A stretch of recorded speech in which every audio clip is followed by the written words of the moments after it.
Welcome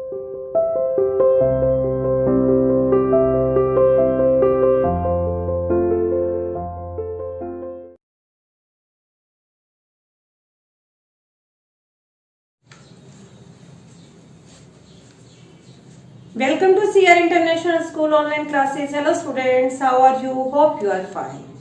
बेटा हम chapter number 4 read कर रहे थे हिस्ट्री बुक का, द मुगल एम्पायर। हमने मुगल एम्पायर के बारे में काफी कुछ पढ़ा कि बाबर ने सर्वप्रथम मुगल एम्पायर की स्थापना बाबर ने की थी इंडिया के अंदर। बाबर के बाद अकबर, हुमायूं, ठीक है, जहांगीर, शाहजहां और औरंगजेब आए। मुगल कौन थे, ठीक है, ये भी हमने पढ़ा। व्हाट द मुगल्स, कि मुगल जो थे माता की तरफ से वो चंगेज खान से एसोसिएटेड थे और फादर साइड से वो तैमूर थे, ठीक है। मुगलों ने कौन कौन से मिलिट्री कैंपेन्स किए ये भी हम पढ़ चुके हैं। हमने मनसबदार के बारे में पढ़ा, जब्त और जमींदार प्रथा के बारे में भी हम लोग पढ़ चुके हैं, ठीक है। और आज हम बात करेंगे the Mughal empire in the 17th century and after, कि 17वीं शताब्दी में मुगल साम्राज्य में क्या हुआ और उसके बाद भी। बेटा जब 17th सेंचुरी के अंदर मुगल साम्राज्य जो इतना प्रॉस्परस हो चुका था, इतना समृद्ध हो चुका था, धीरे धीरे वो पतन की तरफ अग्रसर होने लगा। ये क्या हुआ, ऐसा क्यों हुआ, इसके बारे में आज हम इस टॉपिक में पढ़ने वाले हैं। चलिए देखते हैं। The Mughal empire in the 17th century and after. The Mughal Empire means Mughal साम्राज्य in the 17th century means 17वीं शताब्दी में and after उसके पश्चात means 17वीं शताब्दी में और उसके पश्चात मुगल साम्राज्य। The administrative यानी कि प्रशासनिक और military यानी कि सैनिक, ठीक है। The administrative and military efficiency of the Mughal Empire led to great economic and commercial prosperity, कि मुगल साम्राज्य की प्रशासनिक और सैनिक कुशलता के फलस्वरूप वहां पर इकोनॉमिक यानी कि आर्थिक और कमर्शियल यानी कि जो व्यापार में बहुत ज्यादा वृद्धि हुई। International travellers described it as the favoured land of wealth. जो विदेशी यात्री थे, इंटरनेशनल ट्रेवलर्स मीन्स विदेशी यात्री, जो विदेशी यात्री थे उन्होंने इसे एक धनी देश बताया, ऐसा देश जैसा कि फेबर्ड लैंड हम किस्से कहानियों में सुनते हैं, वैसा धनी देश बताया। आप लोगों ने सुना भी था कि भारत जो है सोने की चिड़िया कहा जाता था, ठीक है। But these same visitors were also appalled at the state of poverty मैंने गरीबी, that exist side by side with the greatest opulence, ठीक है। लेकिन वहीं पर जो दूसरे यात्री थे, जो सेम विजिटर, उसी समय जो दूसरे यात्री आए, उन्होंने यहाँ पर समृद्धि के साथ साथ मिलने वाली दरिद्रता को देखकर वो क्या हो गए, अपैर्ड मतलब स्तंभित हो गए, बिल्कुल हैरान हो गए, ठीक है। बहुत ज्यादा हैरान हो गए कि इतनी तो यहाँ पर इतनी ज्यादा समृद्धि है और उसके साथ साथ यहाँ पर बहुत से लोग गरीब भी हैं। द इनइक्वालिटीज मतलब असमानताएं। द इनइक्वालिटीज वर ग्लैरिंग, जो वहां पर इनइक्वालिटीज हैं, असमानताएं हैं, वो तो स्पष्ट रूप से दिख ही रही थी। Document from the 20th year of the Shahjahan reign inform us that the highest rank mansabdar were only 445 in number out of 8000। कह रहे वहीं पर ही जो शाहजहां हुए, शाहजहां के शासनकाल का जो 20th ईयर था, मतलब जो 20वां साल था, उसके डॉक्यूमेंट से हमें पता चलता है कि मनसबदार, ऐसे मनसबदार जिनके पास हाईएस्ट रैंक थे, मतलब ऊंचा रैंक था, वो कितने थे, सिर्फ 445। कितने में से, टोटल 8000 में से केवल 445 ही ऐसे मनसबदार थे जिन्हें हाईएस्ट पद प्राप्त था। This small number, a mere 5.6% of the total number of Mansabdar, received 61.5% of the total estimated revenue of the empire as a salary from themselves and their troopers मतलब सेना पर।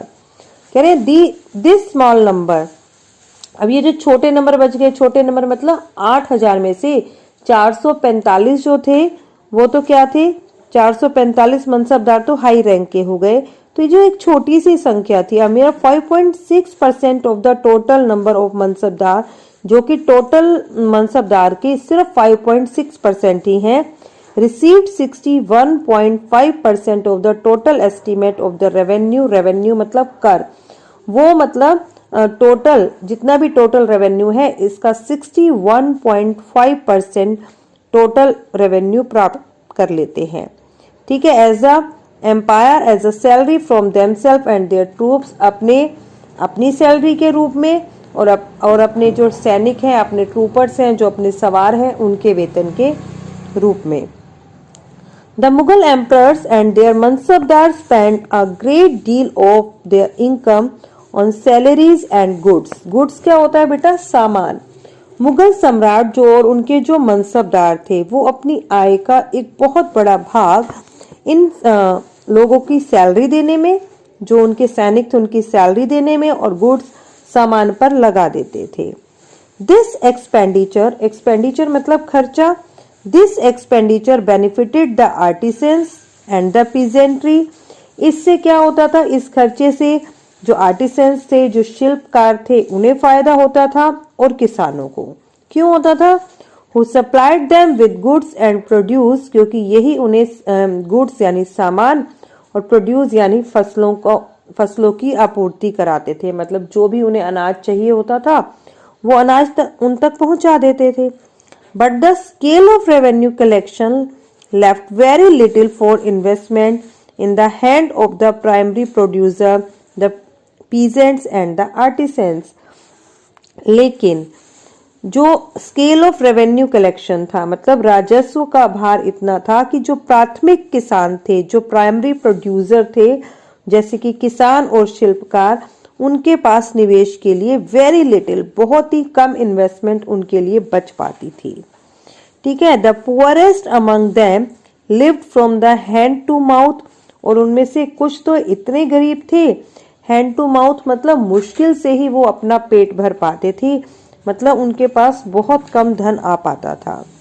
They could hardly consider investing in agriculture resources, और जो additional resources, जो extra resources थे, मतलब खेतों में अगर हमें खेती का उत्पादन ज़्यादा चाहिए तो हमें कुछ उसमें एडिशनल रिसोर्सेज की, नई नई टेक्निक्स की ज़रूरत पड़ती थी, तो वो उसके लिए बहुत मुश्किल, हार्डली कंसाइडर्ड, इन सब के बारे में पैसा लगाने के लिए बहुत कम ही सोच पाते थे। जैसे कि टूल्स चाहिए उन्हें खेतों के लिए, या टूल्स एंड सप्लाईज, जो भी खेतों के लिए उन्हें टूल्स चाहिए, औजार चाहिए, उनमें जितना भी पैसा इन्वेस्ट करना होता था उसके बारे में तो वो सोच भी नहीं सकते थे। To increase productivity, the wealthier peasantry and the artisanal groups, the merchants and the bankers profited in this economic world. और ऐसी अर्थव्यवस्था में, ऐसा जो इकोनॉमिक वर्ड था, उसमें जो सबसे ज्यादा वेल्दियर पीजेंट्री मतलब जो धनी किसान थे, और जो शिल्पकार थे और व्यापारी थे, और उसके साथ साथ जो बैंकर्स थे, मतलब जो लोगों को कर देते थे, वही सबसे ज्यादा फायदा उठा पाते थे। The enormous wealth and the resources commanded by the Mughal elite मतलब जो उनके कुलीन वर्ग के लोग थे, made them extremely powerful group of people in the late 17th century. कि मुगलों के जो कुलीन वर्ग के लोग थे उनके पास इतना धन और इतने रिसोर्सेस हो चुके थे, जिनके कारण जब 17th सेंचुरी के जो अंतिम वर्ष थे उसमें वो बहुत ज्यादा शक्तिशाली हो गए। मतलब उनके पास तो सम्राट से भी ज्यादा पावर हो गई थी। As a authority of Mughal power slowly decline, और धीरे धीरे जो मुगल सत्ता थी वो डिक्लाइन होने लगी, पतन की ओर बढ़ने लगी। His servants emerged as a powerful centers of the power in the regions, जिसके कारण क्या हुआ, उनकी सत्ता जो थी वो पतन की तरफ तो जा ही रही थी, और वैसे वैसे जो अलग अलग क्षेत्रों में जो सम्राट के जो सेवक थे वो स्वयं ही अपने आप को एक शक्तिशाली केंद्र के रूप में बनाने लगे। मतलब वो जो सर्वेंट से वो एक पावरफुल हो गए, ज्यादा पावर तो आ ही गई थी, पावरफुल सेंटर्स बनाने लगे अपने अपने क्षेत्रों में। मतलब उन्होंने अपने आप को स्वतंत्र घोषित कर दिया। This constitute new dynasty and held commanded to provinces like Hyderabad and Awadh, जिसके कारण इनमें से कई लोगों ने अपना इन जगहों पर अपना नियंत्रण जमाया, अपने नए नए वंश स्थापित किए, जैसे कि हैदराबाद और अवध जैसे प्रांतों में भी इन्होंने अपना नियंत्रण कर लिया।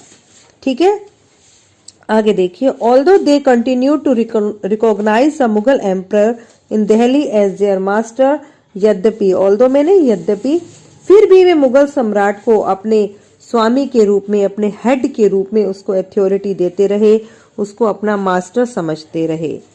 By the 18th century, the province of the empire had consolidated their independent political identities, और तथापि जो 18वीं शताब्दी तक साम्राज्य के कई प्रांतों में अपनी अपनी स्वतंत्र ये राजनीतिक पहचान बना चुके थे। We will read more about them in chapter 10, जिनके बारे में हम और इससे ज़्यादा चैप्टर जो नंबर हमारा 10 है उसके अंदर पढ़ेंगे। ठीक है बेटा, तो यहाँ पर हमारा ये चैप्टर जो है मुगल एम्पायर ये कंप्लीट हो जाता है। आप इस कंप्लीट चैप्टर की अच्छे से रीडिंग कीजिए। ठीक है, इसके क्वेश्चंस हम कल करेंगे। ठीक है बेटा, ओके।